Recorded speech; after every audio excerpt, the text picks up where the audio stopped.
Hello everyone, कैसे हैं आप लोग? ठीक ठाक हैं। पिछले वीडियो में हमने JCERT के द्वारा दिए गए क्लास 11 साइंस के केमिस्ट्री का मॉडल क्वेश्चन का फर्स्ट सेट का हमने क्वेश्चन नंबर 1 से 21 तक का सॉल्व किया था।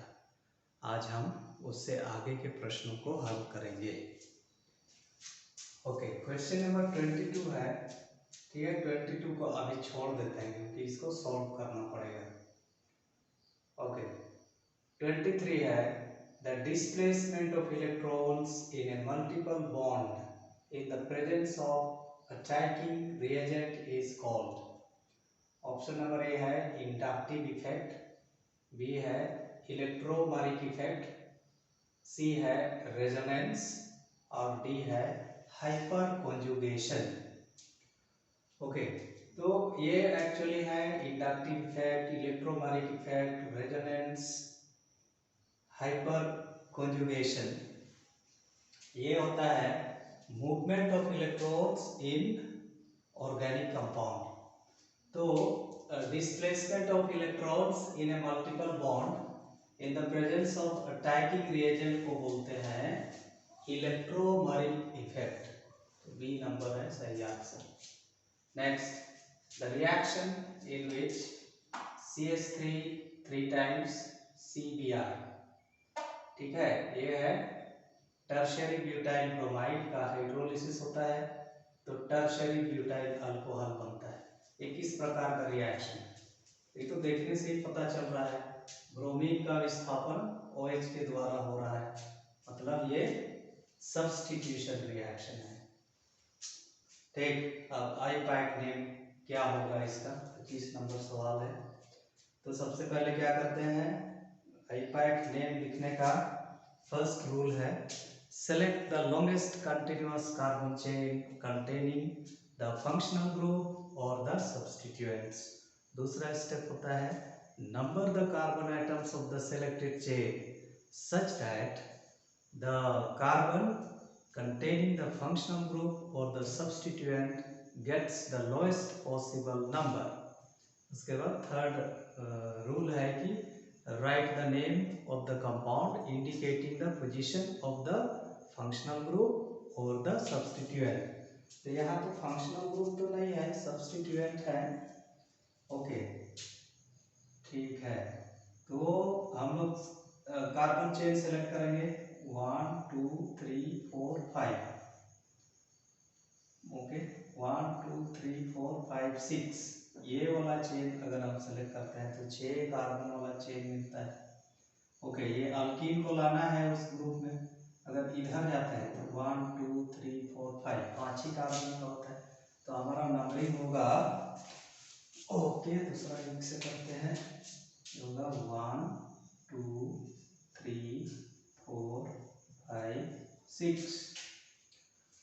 अब तो ई वाला हो जाएगा इथाइल, ये थर्ड कार्बन में है तो हो जाएगा 3 इथाइल।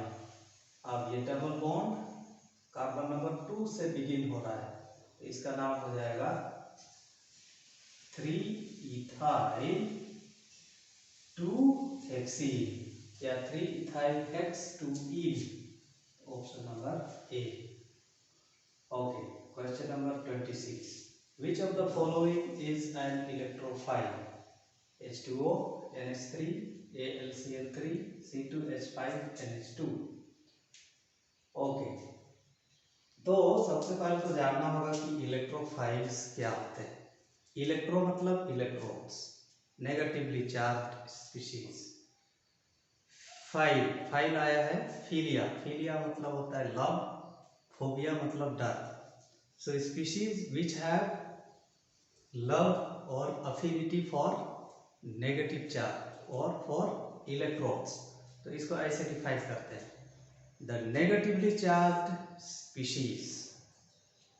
ओके, नेगेटिवली चार्ज नहीं, क्योंकि इलेक्ट्रॉन तो नेगेटिव चार्ज होता है तो इलेक्ट्रोफाइल होने के लिए उसको पॉजिटिव चार्ज होना पड़ेगा। The positively charge species or neutral species which can accept a pair of electrons is known as electrophile. Okay, तो H2O तो इलेक्ट्रॉन डोनर है, इसलिए ये इलेक्ट्रोफाइल नहीं है। ये न्यूक्लियोफाइल है, ये भी इलेक्ट्रॉन डोनर है क्योंकि नाइट्रोजन के पास लोन पेयर ऑफ इलेक्ट्रॉन है ना। यहाँ पर 2 लोन पेयर है, यहाँ एक लोन पेयर ऑफ इलेक्ट्रॉन है, तो इलेक्ट्रॉन डोनेट करता है, एक्सेप्ट करता नहीं है। AlCl3 ये इलेक्ट्रॉन डेफिशिएंट कंपाउंड है, ठीक है। इस प्रकार से इसका स्ट्रक्चर हम बना सकते हैं। तो एल्युमिनियम के चारों ओर एक बॉन्ड 2 इलेक्ट्रॉन, तो एल्युमिनियम के चारों ओर केवल 6 इलेक्ट्रॉन है, जबकि 8 होना चाहिए। तो 6 ही इलेक्ट्रॉन है, इसलिए अष्टक पूरा करने के लिए ए पेयर ऑफ इलेक्ट्रॉन ये एक्सेप्ट कर सकता है, इसलिए यही है सही आंसर AlCl3। C2H5 NH2, यहाँ N में लोन पेयर ऑफ इलेक्ट्रॉन होता है, इसलिए ये भी न्यूक्लियोफाइल है, इलेक्ट्रोफाइल नहीं है। ओके ठीक, अब हम इसको मिटाएंगे और इसको हल करने के लिए स्थान बनाएंगे।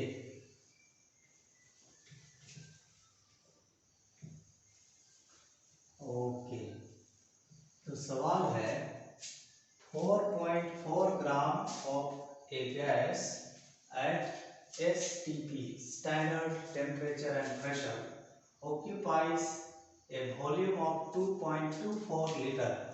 The gas can be CO2, O2, CH4, CO। तो सबसे पहले तो हमको निकालना होगा कि ओके, तो at STP volume occupied by any gas is equal to 22.4 litre, ठीक है, 22.4 लीटर।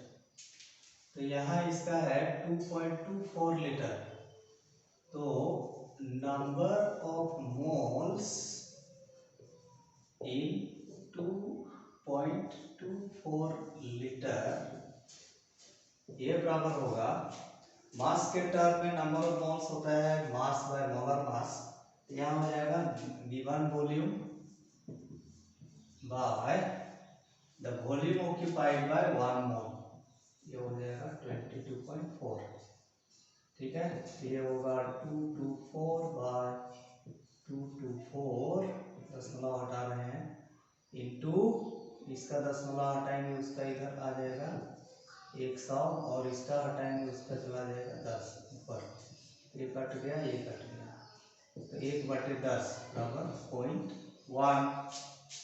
ओके 0.1। अब सवाल के अनुसार 0.1 mole of the gas is equal to 4.4 gram, ठीक है। तो 1 मोल में कितना ग्राम होगा?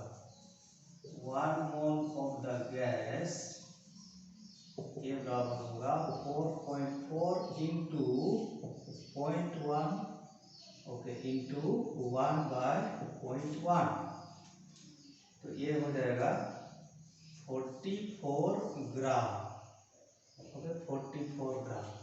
तब देखना है कि इनमें से किसका मोलिकुलर मास 44 ग्राम है।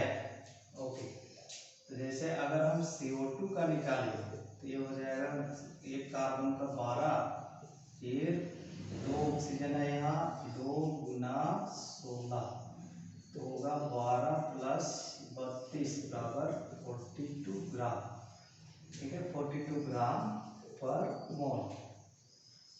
इसका मतलब है सही आंसर है ऑप्शन नंबर ए, ठीक है। ऑक्सीजन का हो जाएगा 2 गुना 16 32 ग्राम पर मोल, मीथेन का हो जाएगा 12 + 4 16 ग्राम पर मोल, कार्बन मोनोऑक्साइड का हो जाएगा 12 + 14 28 ग्राम पर मोल। तो ओके, तो जो गैस वो गैस जिसका 4.4 ग्राम ऑक्यूपाई करता है 2.24 लीटर, वो गैस हो सकता है CO2। ठीक, अब आते हैं 27 क्वेश्चन पर। Which element has the electronic configuration AR4S1 3D10? Okay, तो ये सभी डी ब्लॉक के एलिमेंट्स हैं, डी ब्लॉक के एलिमेंट्स हैं, तो सबका हमको लिखना पड़ेगा इलेक्ट्रॉनिक कॉन्फ़िगरेशन। कॉपर का होता है एटॉमिक नंबर 29। तो actually general electronic configuration of D block होता है नियरेस्ट इनर्ट गैस, फिर N-1 D 1 to 10 Ns2, where N is a principal quantum number. It starts with 4, 5, 6 and so on. तो copper का हो जाएगा, लेकिन यहाँ पर इसको थोड़ा दूसरा रूप में दिया है, S को पहले कर दिया है, D को उधर कर दिया है, तो आप इसको इस रूप में भी लिख सकते हैं। तो कॉपर का नजदीकी इनर्ट गैस हो जाएगा आर्गन। ओके, तो हो जाएगा, अगर n = 4 लेंगे तो N-1 हो जाएगा 3D, तो 4s में हम 2 इलेक्ट्रॉन लगा लेंगे। ओके, तो 18 और 2 20 और 9 29। लेकिन ये इसका इलेक्ट्रॉनिक कॉन्फ़िगरेशन नहीं है, क्योंकि वही कॉन्फ़िगरेशन अधिक स्टेबल होता है जिसमें ऑर्बिटल्स कंप्लीटली फील्ड होते हैं या एग्जैक्टली हाफ फील्ड होते हैं। इसलिए इसका इलेक्ट्रॉनिक विन्यास होता है 3D10 4s1। ठीक है, 3D10 4s1। तो S में 2 इलेक्ट्रॉन आ सकता है, तो 2 का आधा 1 हो गया और D यहाँ कंप्लीट हो गया। तो this is due to extra stability arising from completely filled and exactly half filled configuration। तो पहला से ही हमको आंसर मिल गया। ओके, अगर कोबाल्ट का लिखते हैं, कोबाल्ट, ओके, ये होता है एटॉमिक नंबर 27, इसका हो जाएगा AR3D4S2, 18 और 2 20, 20 7 27।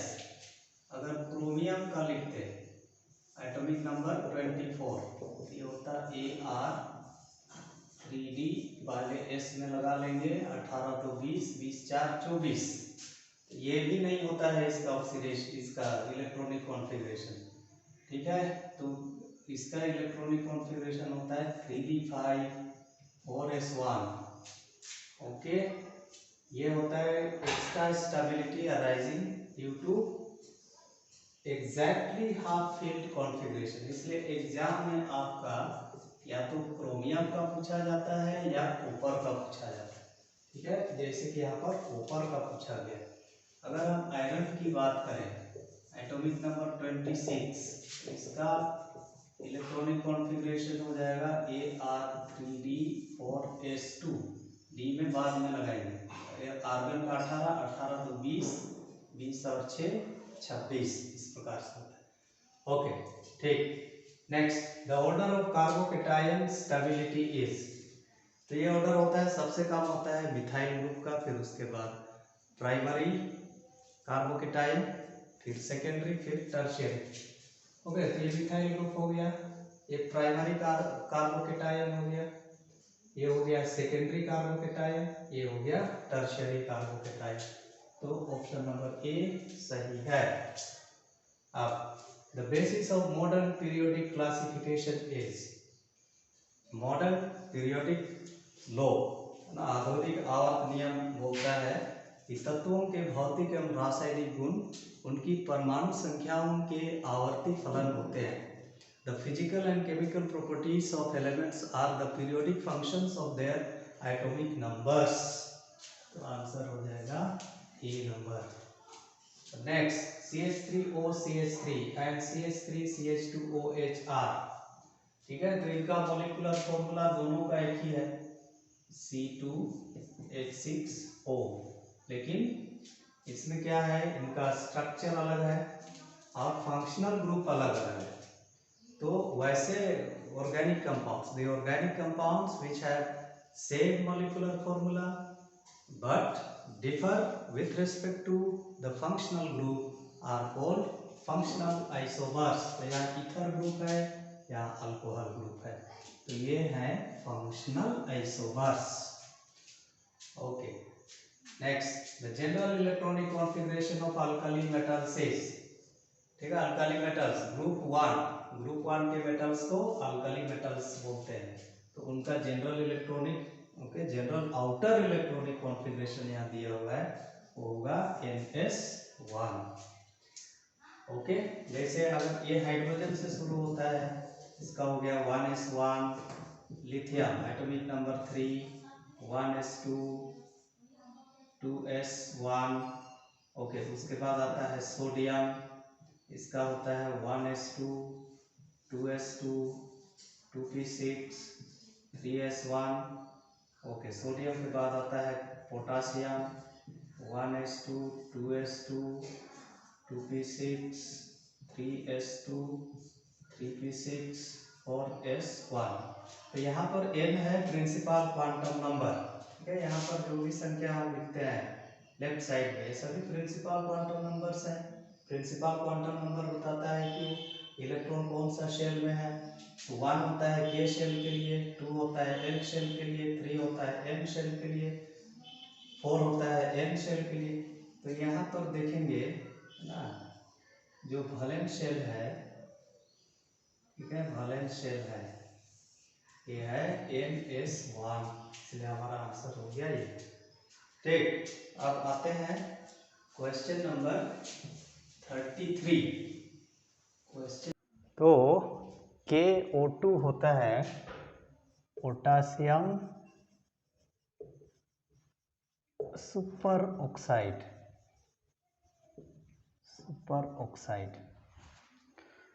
ओके। तो यहाँ सुपर ऑक्साइड का पूछा है, हो सकता है पेरोक्साइड का पूछे या ऑक्साइड का पूछे। तो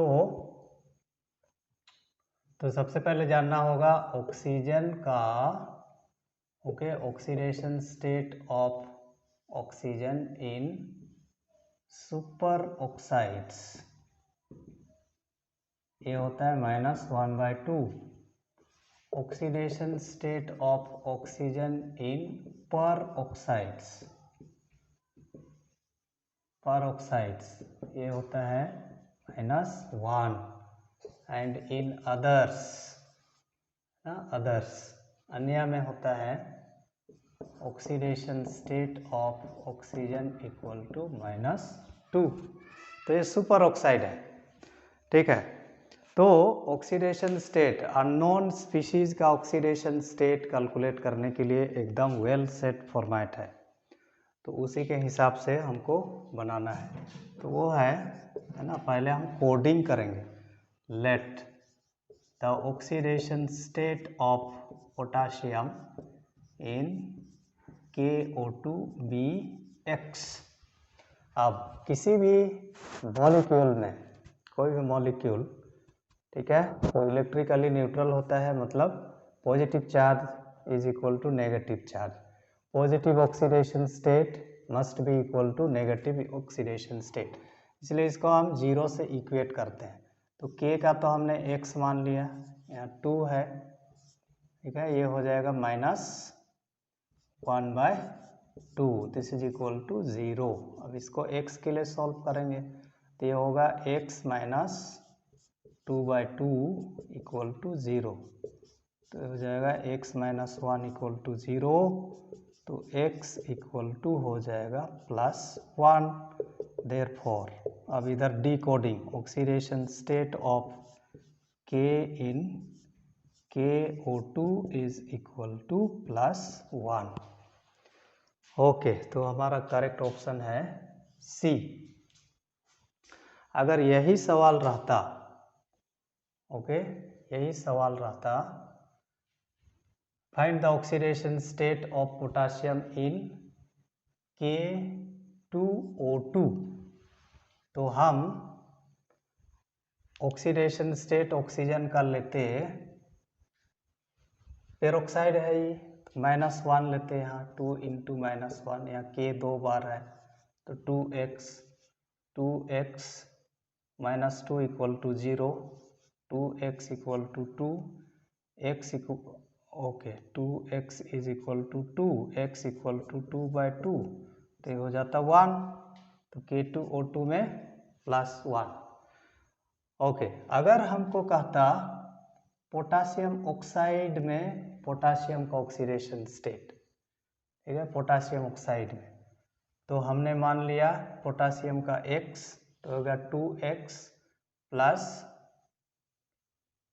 ओके पोटासियम ऑक्साइड, तो ये हो जाएगा, यहाँ एक ऑक्सीजन है, ओके, तो होगा 1 × -2, तो 2x - 2 = 0, तो यहाँ भी हो जाएगा KO2 में पोटासियम का ऑक्सीडेशन स्टेट +1। तो पोटासियम का ऑक्सीडेशन स्टेट हमेशा +1 होता है। तो देखना है कि आपको सुपर ऑक्साइड दिया है कि पर ऑक्साइड दिया है कि अदर्स दिया है। पेरोक्साइड, और पेरोक्साइड में ऑक्सीजन का लेना है -1/2, और ओके सुपर ऑक्साइड में -1/2 लेना है ऑक्सीजन का ऑक्सीडेशन स्टेट, पेरोक्साइड में -1 लेना है, अदर्स में -2 लेना है ना। बार बार एग्जाम में आता है, जैसे KMnO4 में मान लिया पूछता है Mn का, तो इसका हम लोग लिखते हैं let the oxidation state of Mn in KMnO4Px। अब पोटासियम का होता है 1 प्लस Mn का हमने x माना, यहाँ 4 ऑक्सीजन है, एक ऑक्सीजन का ऑक्सीडेशन स्टेट -2 = 0, तो ये हो जाएगा 1 + x - 8 = 0, तो यहाँ से x = हो जाएगा +7, तो oxidation state of Mn in KMnO4 = +7, ठीक है। तो इसी को दिखाने के लिए मैं ये सब एग्जाम्पल दे रहा हूँ, क्योंकि जरूरी नहीं है कि यही सवाल आपको पूछा जाए, है ना। इनके ऑक्साइड्स भी पूछे जा सकते हैं, पेरोक्साइड्स भी पूछे जा सकते हैं।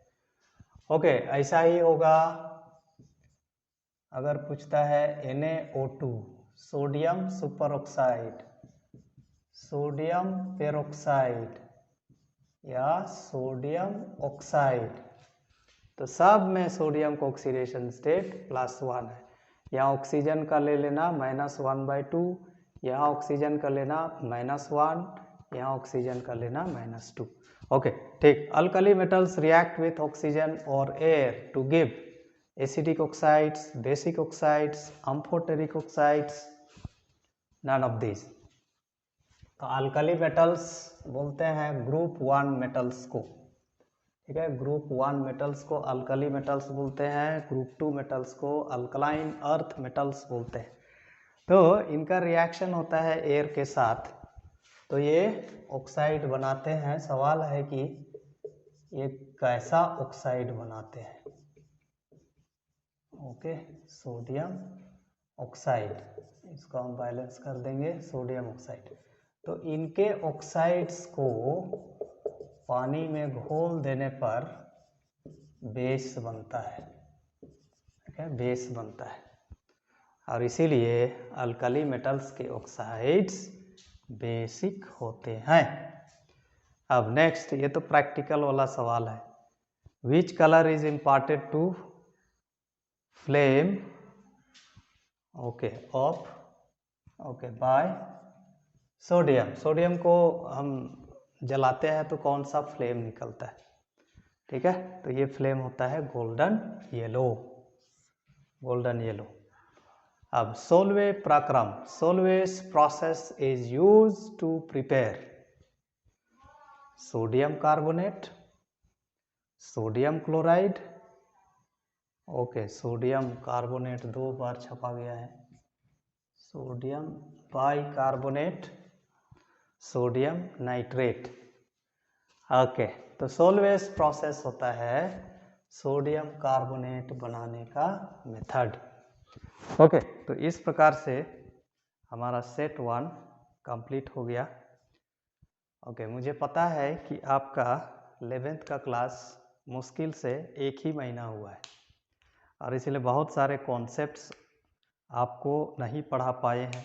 ओके, मेरे इंटर कॉलेज में तो नहीं ही पढ़ा पाए हैं बहुत सारे कॉन्सेप्ट, और इसीलिए हम आपको कुछ कॉन्सेप्ट्स को बताते हुए इन प्रश्नों को हल करने की कोशिश मैं करता हूँ।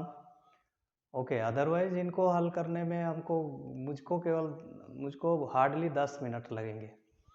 ओके, तो उम्मीद है आपको इससे हेल्प मिलेगी। अगर आपको हेल्प मिलेगी तो इसे आप अपने दोस्तों के साथ भी शेयर कर दीजिएगा, और चैनल में नए हैं तो आप इसे सब्सक्राइब कर लेना। ठीक है, बाय, सबों को बेस्ट ऑफ लक।